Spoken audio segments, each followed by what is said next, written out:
ওরা এখন এখানে ফিরে এসছে। ইয়েস, একদম। একটি জিনিস আপনার কাছ থেকে জানতে চাইবো যে এই মিরাজ 2000 এর স্পেসিফিকেশন কি? মূলত যেভাবে এই হামলাটা হয়েছে খুব অল্প সময়ের মধ্যেই দ্রুত গিয়ে হামলা করে আবার ফিরে আসা, মানে এটা একটুখানি জানতে চাইবো। না,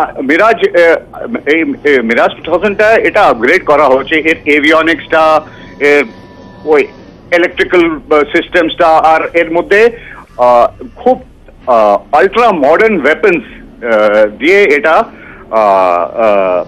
মানে ইকুইপড। আর মিরাজ 2000 এমন একটা এয়ারক্রাফট যে নিজের সেলফ ডিফেন্সও করতে পারে, আবার অ্যাটাক রোলও দুটোই একসাথে করতে পারে। তো সেই জন্য মিরাজ 2000 কে ব্যবহার করা হয়েছে।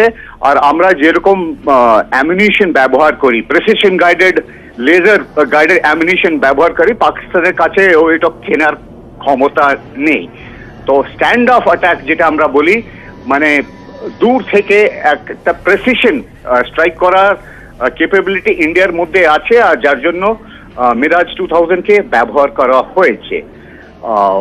একটা বড় কথা যেটা আমি বলতে চাই, এর ইন্টারন্যাশনাল রেসপন্সটা কি হবে? যখন পুলওয়ামা হলো, ইউএসএ ওপেনলি বলে দিল এর রেসপন্স ইন্ডিয়া থেকে আসবে। ইউরোপিয়ান ইউনিয়নও তাই বললো যে ইন্ডিয়াও এর এগেনস্টে রিয়াক্ট করবে, এগেনস্ট পুলওয়ামা অ্যাটাক। তো আমরা ইন্টারন্যাশনাল সাপোর্ট এই কাউন্টার অফেন্সিভের জন্য অলরেডি আমাদের কাছে ছিল। এখন কে চেঁচামেচি করবে এগেনস্ট ইন্ডিয়া? ম্যাক্সিমাম চায়না হয়তো একটু চেঁচামেচি করবে যে এটা অন্যায় করেছে, কথাবার্তা করে প্রবলেমটা সর্ট আউট করে নেওয়া উচিত ছিল, ও যা কিছু একটা স্টেটমেন্ট দেবে। কিন্তু whole world is for India, আর আমাদের কেউ ক্রিটিসাইজ করবে না যে আপনারা এই অ্যাটাকটা কেন করেছেন। তো এই ইন্টারন্যাশনাল ডিপ্লোমেসি দিক দিয়ে আমরা খুব স্ট্রং। আর এটা আমরা এখন পাকিস্তানকে বুঝিয়ে দিয়েছি যে আমরা ডিপ স্ট্রাইক করতে পারি। এলওসি থেকে 40, 50, 60 কিলোমিটার ভেতরে মেরে দিয়ে চলে আসতে পারি, এমন ক্ষমতা আমাদের কাছে আছে।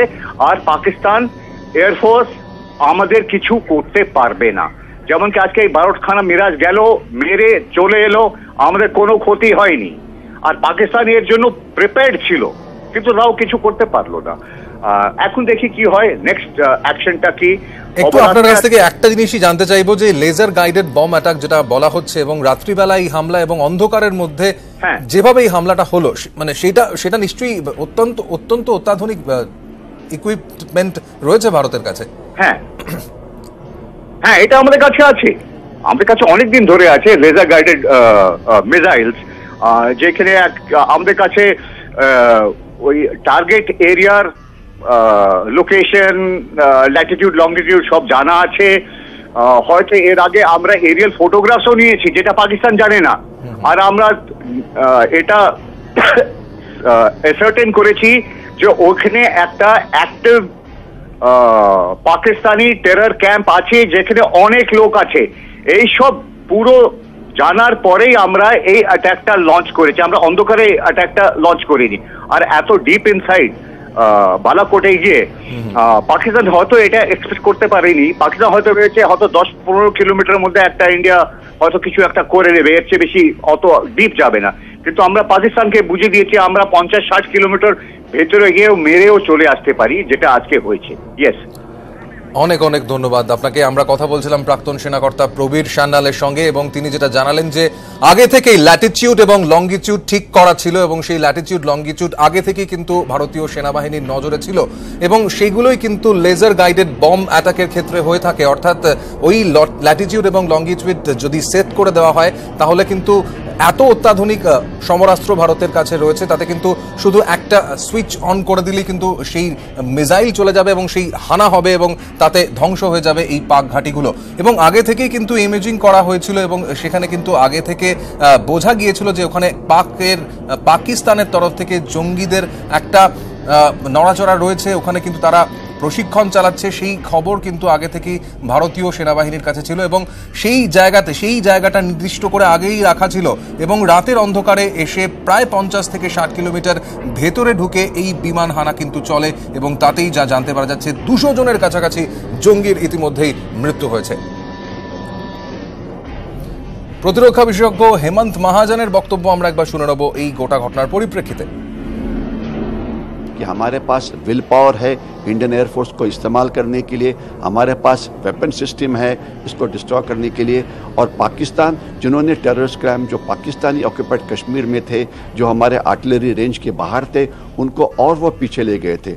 लेकिन एयरफोर्स के पास ये कैपेबिलिटी है, पाकिस्तान में टेरर कैंप कहीं पर भी जाए तो उसे डिस्ट्रॉय करना हमारे कैपेसिटी के अंदर है। तो हमने ये हमारा रिजॉल्व दिखाया हुआ है।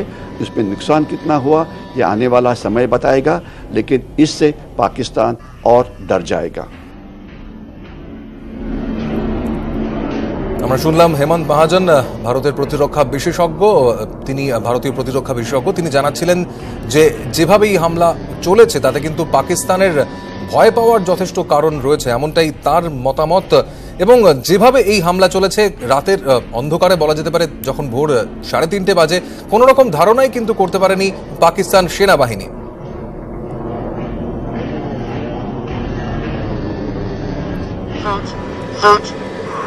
আপনারা দেখতে পাচ্ছেন গ্রাফিক্যালস প্রেজেন্টেশনের মাধ্যমে যে ঘটনা ঘটেছে। পাক অধিকৃত কাশ্মীরের বালাকোটে কিন্তু ঢুকে যায় মিরাজ 2000-এর 12টি বিমান এবং তারপর এইভাবেই কিন্তু একের পর এক হানা চলে, এইভাবেই কিন্তু বম অ্যাটাক হয়। পুলওয়ামা হামলার পর এটাই প্রত্যাঘাত, ভারতের উপযুক্ত প্রত্যাঘাত। প্রত্যেকেই কিন্তু যাদের সঙ্গে আমরা যোগাযোগ করেছি, অবসরপ্রাপ্ত সেনাকর্তারা বলছেন যথাযথ জবাব দেওয়া হয়েছে পাকিস্তানকে। নিয়ন্ত্রণ রেখা পেরিয়ে প্রায় 50 থেকে 60 কিলোমিটার ভেতরে ঢুকে কাশ্মীরে বালাকোট সেক্টরে গিয়ে, অর্থাৎ পাক অধিকৃত কাশ্মীরের বালাকোট সেক্টরে ঢুকে জঙ্গি ঘাঁটি ধ্বংস করে দিল ভারতীয় বায়ুসেনার বিমান।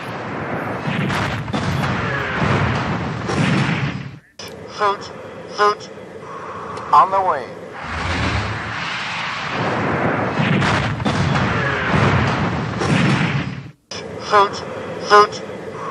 On the way.